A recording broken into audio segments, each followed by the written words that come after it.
اللہ اکبر اللہ اکبر اللہ اکبر۔ الحمد للہ رب العالمین والصلاة والسلام علی سید الانبیاء والمرسلین۔ السلام علیکم ورحمۃ اللہ وبرکاتہ۔ سامعین اکرام، بعض لوگوں میں یہ چیز بھی دیکھی گئی ہے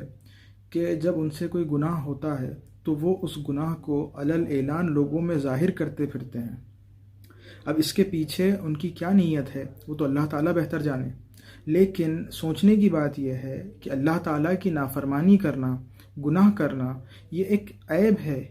یعنی یہ کوئی ایسی چیز نہیں ہے کہ جسے لوگوں میں بیان کیا جائے، کیونکہ ایک سمجھدار انسان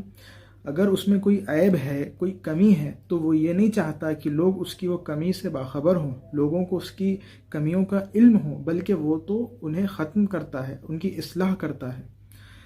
اور مطلب لوگوں سے اسے چھپاتا ہے۔ لیکن آج کل اگر یہ لوگوں میں مل رہا ہے کہ وہ اپنے گناہوں کو اگر اعلان کر رہے ہیں، تو وہ یعنی اپنے اس اعلان سے، یعنی اپنے گناہ کو لوگوں میں ظاہر کرنے سے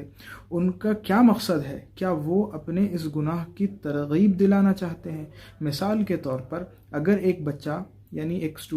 کوئی بھی آپ سمجھ لیجیے، اسٹوڈنٹ ہو یا کوئی بھی انسان ہو، کہ وہ اگر کوئی سانگ سن رہا ہے ایئر فونز میں، اور وہ کر یہ رہا ہے کہ وہ سوشل میڈیا پر سٹیٹس اپلوڈ کر کے یہ کہ لسننگ ٹو دس سانگ، اگر وہ ایسا بھی کر رہا ہے تو یعنی تعجب کی بات یہ ہے کہ ایک تو وہ نافرمانی کر کے گناہ کر رہا ہے، اور دوسری بات یہ کہ وہ اس گناہ کو لوگوں میں، اپنے فرینڈ سرکل میں، اپنے احباب میں ظاہر کر رہا ہے۔ اب اس کے پیچھے اس کی کیا مقصد ہے، اس کا کیا موٹو ہے کہ وہ اپنے گناہوں کو لوگوں میں کیوں بیان کر رہا ہے؟ کیا وہ اپنے گناہ کو ہلکا جان رہا ہے، یا وہ اس گناہ سے لوگوں میں ترغیب دلانا چاہتا ہے؟ اللہ تعالی ہم سب کو یہ چیزوں سے بچائے، کیونکہ حضور صلی اللہ علیہ وسلم کے فرمودات میں ہم کو اس کے علاوہ چیزیں ملتی ہے، یعنی اس چیز کے برعکس، گناہ کو ظاہر کرنے کے برعکس ہم کو چھپانے کی حدیثیں ملتی ہے۔ اور اسی سلسلے کی ایک حدیث جو امام حاکم نے ان کی مستدرک میں حضرت عبداللہ ابن عمر کے حوالے سے ذکر کیا ہے کہ حضور صلی اللہ علیہ وسلم نے فرمایا، اس برائی سے بچو جس سے بچنے کا اللہ تبارک و تعالیٰ نے تمہیں حکم دیا ہے۔ جس سے کوئی گناہ سرزد ہو جائے تو اس کو چاہیے کہ اس کے جس گناہ کو اللہ تبارک و تعالیٰ نے چھپایا ہوا ہے وہ خود بھی اپنے اس گناہ کو چھپائے اور اللہ تعالیٰ کی بارگاہ میں توبہ کرے، اس لیے کہ اللہ تعالیٰ ہمارے لیے اپنی کتاب میں لکھا ہوا بھی تبدیل فرما دیتا ہے۔ تو سامعین، حاصل کلام یہ ہے، کہنے کا مقصد یہ ہے کہ آپ سے اگر کوئی گناہ ہوتا ہے تو پہلے تو آپ نے اس پر توبہ کرنی چاہیے، اور دوسری یہ بات کا خیال رکھیں کہ اگر وہ تنہائی کا گناہ ہے تو آپ نے وہ بات اپنے رب کے درمیان اور آپ کے درمیان ہی رکھنا ہے، آپ نے اسے لوگوں میں ظاہر نہیں کرتے پھرنا ہے۔ اور ایک حدیث میں ذکر کرتا ہوں،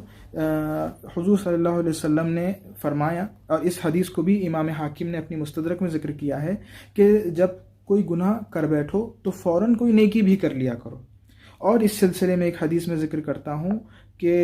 اس کو بھی امام حاکم نے اپنی مستدرک میں ذکر کیا ہے، حضرت انس بن مالک رضی اللہ عنہ اس کے راوی ہے، حضور صلی اللہ علیہ وسلم نے فرمایا، انسان سے خطا تو ہو ہی جاتی ہے، لیکن ان خطا کاروں میں اچھے وہ لوگ ہیں جو اللہ تعالیٰ کی بارگاہ میں توبہ کر لیتے ہیں۔ تو سامعین، یعنی کہنے کا مقصد یہ ہے کہ پہلے تو ہم کو گناہوں سے بچنا ہے، اور اگر اللہ نہ کرے کہ اگر کوئی گناہ ہو جاتا ہے جو تنہائی کا ہو، تو آپ نے وہ معاملہ آپ کے اور اپنے رب کے درمیان رکھنا ہے، آپ نے اسے علل اعلان لوگوں میں نہیں ظاہر کرنا، آپ نے اس پر توبہ کرنی ہے، اور پھر گناہ کے بعد کوئی نیک کام بھی کر لیا کرے۔ اور اللہ تبارک و تعالیٰ سے دعا گو ہوں میں کہ اللہ تعالیٰ ہماری توبہ کو قبول فرمائے، حضور صلی اللہ علیہ وسلم کے صدقے میں، آمین، بجاہ سید المرسلین صلی اللہ علیہ وسلم۔